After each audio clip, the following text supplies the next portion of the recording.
What is now the status of the pre and paraclinical subjects? What is the basis of exam pattern changing to clinical? What does the integrated pattern actually mean? What is the implication of 200 MCQs in this NEET PG 2021? What is going to be the weightage of the subjects? What should be the strategy for preparation in this last month? And yes, what are the resources that we should follow? So hi all, welcome back to my channel. I'm Dr. Mesha Buddhiraja, and today in the midst of all this commotion, let us have a bird's eye view on the complete situation so that it helps us in understanding and preparing for our exams in a better way. So coming to the first question, what is the status of the pre and paraclinical subjects? Now, if a fifth standard child asks you that I want to become a doctor and I have found out that the entrance exam contains physics, chemistry and biology, and can you believe it? In our school, we are still studying science. We have not yet started with physics, chemistry and biology. So what would you tell him? Yes, that the science that you're studying right now contains the basics of the physics, chemistry, and biology, which you need to understand and get your foundation strong before you understand the high level which is required for your entrance. So if you do not understand this, that is totally impossible. Now the let me give you another example. Like if I love the view from the 24th floor of a building, can I ask the builder to make the 24th floor first so that I can start enjoying the view from the first day itself? Never. Always the foundation has to be laid first, and the stronger the foundation, the stronger the building will be. Yes, so now let us see quickly two examples and see how it works. Now we have this first question here. Following a surgery in the carotid triangle, patient complains of aspiration.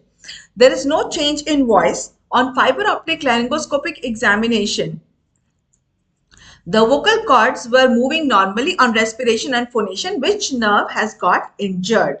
Now, this has been a question which has been asked in your exam previously. Now, let us see this. Yes, so here they are not asking you what the contents of the carotid triangle are. It is understood. You know what the carotid triangle is. You know what the contents of the carotid triangle is. The patient complains of aspiration. So here, yes, it is not asked what the sensory nerve supply of the supraglottis is or the sensory nerve supply of what the pharynx is. It is understood. You know that there is no change in voice. So it is not asked here what are the muscles that act on the vocal cord to change the voice. What are the nerves that supply these muscles? So it is understood that your foundation of all this is already very strong. Without that, believe me, you would not be able to answer this question. But yes, along with that, now we are building we have built out on our clinical, that yes, we have operated the patient, and after surgery we have operated on the carotid triangle. After surgery, the patient has come with aspiration. So on laryngoscopic examination, the vocal cords are moving normally. Which nerve in this patient has got injured? So yes, the nerves, we know all these nerves are present in the carotid triangle. So is this a question of anatomy? Is this a question of ENT? What is it? Yes, you cannot label it separately. This is anatomy or ENT. This is a question, clinical question that you will face, that any ENT surgeon will face, or any surgeon who is operating on the carotid triangle will face. But for answering this, we need to have the knowledge of the anatomy very, very well. Is that very, very clear? Yes. So now let us quickly take another question here. A 60-year-old male presents with pedal edema, headache and fatigue since the past 10 days. There is no history of fever, no history of hypertension or diabetes. On examination, the BP is 200 by 110, pallor is positive, JVP is raised, pitting pedal edema is present, no radiofemoral delay, no renal arterial brew. Rest of the general and systemic examination is normal. Investigation shows hemoglobin 11 gram per deciliter, KFT, blood urea nitrogen 40 milligram per deciliter, serum creatinine 2.5 milligram per deciliter. Urine routine microscopy shows protein 2 plus, hematuria plus, RBC cast are present. Ultrasound shows increased echogenicity of both the kidneys. Renal biopsy is given below. So where's the renal biopsy given here? Yes, so here is the biopsy of the given biopsy of the kidney specimen given here. Yes, and what we can see here is, yes, all this is a typical appearance of the tramp track appearance. Yes, tramp track appearance. Or now, which of the following is true regarding the management? Now, what is asked is the management. Yes. So now, when they are giving this question, it is understood that you know the physiology behind pedal edema. Why you by this question you have got an idea that this is a question of the kidney. So you know what the physiology of the kidney is and in which conditions of the kidney can there be pedal edema. It is understood, you know all that, you know what is JVP, you know what is radiofemoral delay. So and this is what is expected out of you when you are sitting in the OPD. When you are sitting in the OPD, patient will not come to you first with the reports. Patient will not come to you with the biopsy of his kidney. Patient will come to you with complaints. He will come to you with headache, with pedal edema, with fatigue. It is you as a clinician who has to think, and okay, let me ask this history from him, let me see his blood pressure, and if the blood pressure is this, okay, what is the immediate thing that is coming to my mind is maybe he is having acute renal failure. So let me get the blood investigations done. You have got the blood investigations done, you should know how to read it, right? If you have got the hemoglobin, the KFT done, the serum creatinine, you should know what the basic levels are, and that is understood that you already know it from the foundation, from the strong foundation that you have built in. Yes, maybe here instead of giving that there is proteinuria, maybe they could have given you that the biuretic test was done or dipstick test was done. So now they are not expecting you to know the exact, they're not asking you that what are the objective of this test, what are the principle behind this test, what is the procedure of this test, or what are the things that are using, what is the chemical reaction that is taking place in this test. Yes, but it is understood that you know it there. Maybe they just show you the this, and they expect you, they just show you this result and they expect you to know that yes, this is what a positive result of protein looks like, right? Or here they could have just given the tramp track appearance, but instead of that they have given you the pathology slide, and they expect you to know that yes, this is what the tramp track appearance looks like, and this is suggestive of a MPGN, right? So now what can we say, that is this a question of physiology, is it a question of medicine, is it a question of biochemistry, where we need to know that what tests we need to do for protein, for hematuria, for RBC cast, or is it a question of pathology where the slide has been given, or ultimately what is asked is what the drugs, what is the management. So is it a question of pharmacology? Yes, so they are not, we know that when we go out as clinicians, what we are going to face are the patients who will come to us with symptoms, but with our clinical knowledge we need the assistance of the biochemistry, we need the assistance of the pathology, we need the assistance of microbiology to know that yes, if the patient has come to me with ear discharge and with pain, I should know that before prescribing the antibiotics to the patient, what is the organism that I want to target on. So right now what is expected out of you is that what do you see, whatever you are seeing in the patient, you are seeing as a whole, you are seeing as it is, not breaking it down into subjects. Yes, so that is going to increase your clinical acumen unbelievably. You are going to become limitless in how good your clinical acumen becomes. So now what this question is asking here is the management of the patient, So unless and until you know what spironolactone is, what furosemide is, you cannot answer this question even if you have come to the diagnosis.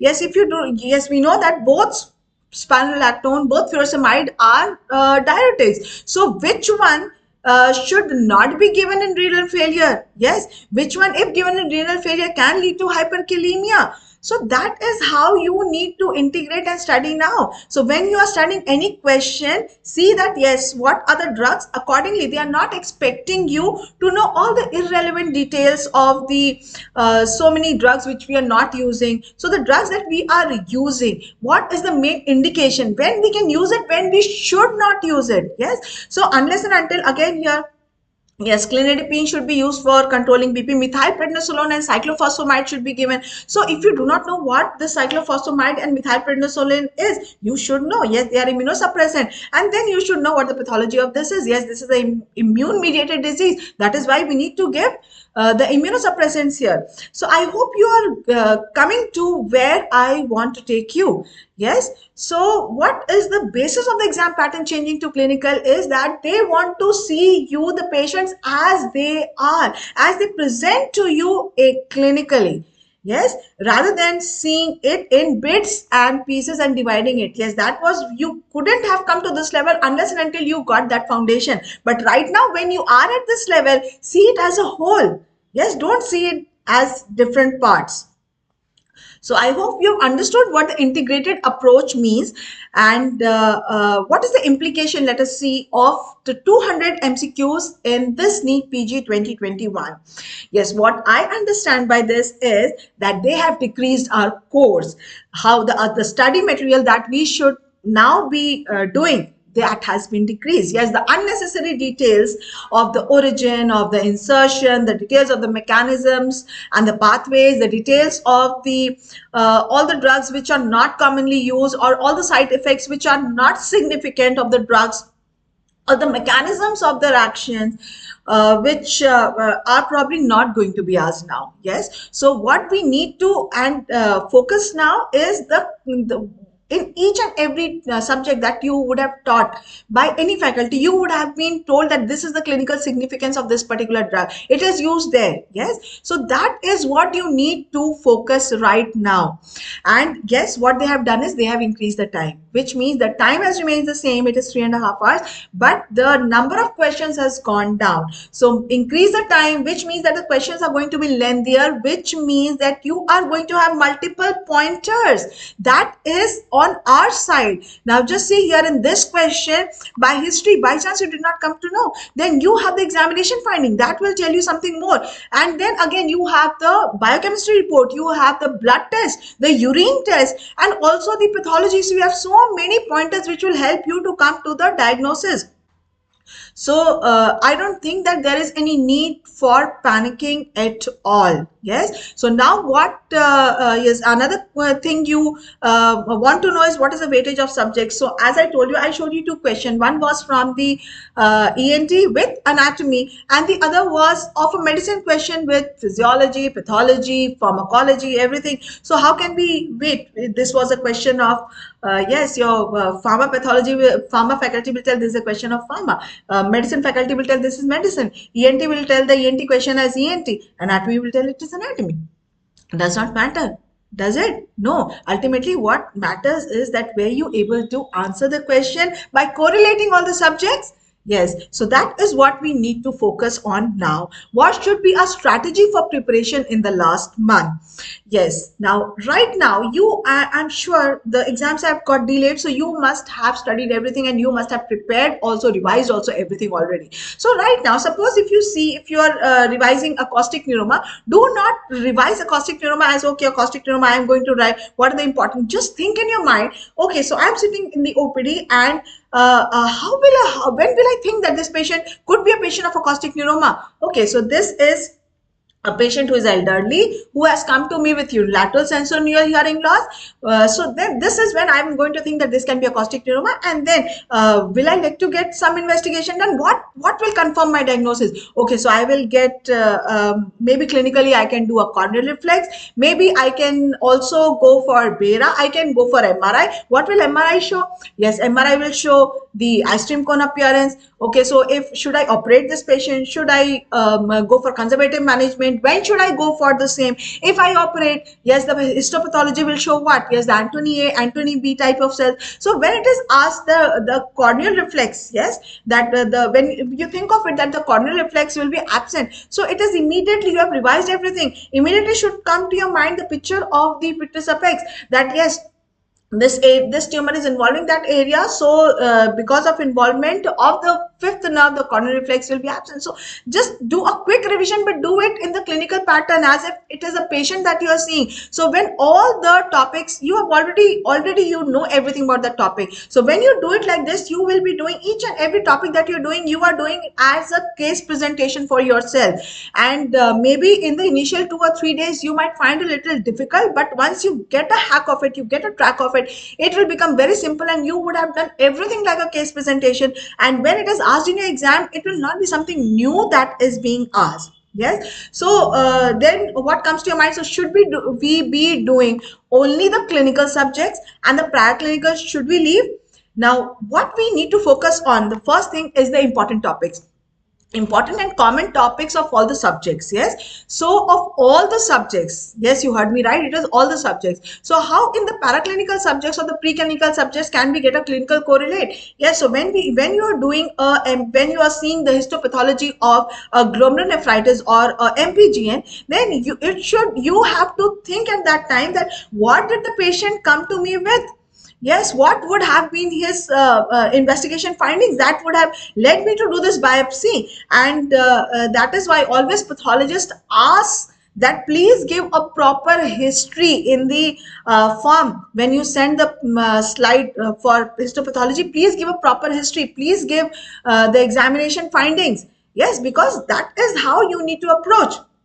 You're not doing anything at mechanical level. You are treating the most wonderful creation on this earth, and that is humans. So you have to go as, yes, you have to go always in the proper pattern. So that is, if you practice it repeatedly again and again, that is going to become a very easy habit. So which means that when you are doing pathology, what you're going to do is the important topics of that pathology of that topic, and then you are going to visualize it clinically. Same for pharmacology, same for anatomy. Yes, so what are the important topics? That is what you need to do and correlated clinically. Similarly, when you are doing the clinical topic, suppose you are doing the vocal cord palsy, quickly you're going to do the anatomy of what the vagus nerve course is, what the recurrent laryngeal nerve course is, where all it can be injured, what the nerves are supplying. So it does not mean that you are going to leave any subject totally. Yes, but the irrelevant or the not very clinically significant parts, that right now we need to leave. Why we need to leave? Because the questions are limited now. They are only 200 questions, which means that what is likely to be asked are the very important topics, the very common topics. Common topics are the common things which are seen commonly. And yes, you can get the idea of these by seeing the last 3 years at least. Yes, last 3 years papers of all the exams. All the exams nowadays have been giving clinical questions, mostly. And yes, emergencies is something very, very important which you need to focus on, and you have to be very thorough with any emergency. That is what is expected out of any mbbs, whether you are standing at a roadside, whether you are standing in the airport, any emergency, anybody asks is there any doctor around? Yes, so you should be able to handle any emergency. Yes, and yes, the reason that is the COVID.